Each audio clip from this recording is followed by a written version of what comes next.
ભગવાને એક માણસને બે પોટલી આપી, એક આગળ લટકાવી અને એક પાછળ.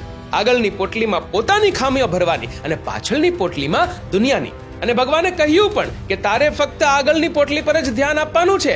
માણસે આગળની પોટલી પર ધ્યાન આપ્યું, પોતાની ખામીઓ ભરી, એને સુધારતો ગયો, મહેનત કરતો ગયો અને ખૂબ પ્રગતિ કરી. એક દિવસ સવારે ઉઠતા જ પોટલી ફરી ગઈ, પાછળની આગળ આવી ગઈ ને આગળની પાછળ. હવે એ જ માણસ પોતાની ખામીઓને ભૂલી દુનિયાની ખામીઓ ભરવા લાગ્યો. આ આવો છે, આ તેવો છે, પડોશી સારા નથી, ગામ સારું નથી, સમાજ સારો નથી, પરિવાર સારું નથી, છોકરા બાયડી બધા આવાન તેવાન ભરવા લાગ્યો. ધીમે ધીમે આ પોટલી ભરાતા બોજ બની ગઈ અને હવે અધોગતિ થવા લાગી.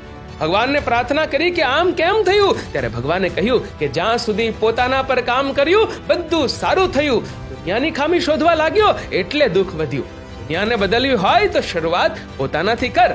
મિત્રો, તમારો વિડીયો વિશે શું કહેવું છે કમેન્ટ કરજો અને વિડીયો ગમ્યો હોય તો લાઈક કરજો અને શેર પણ.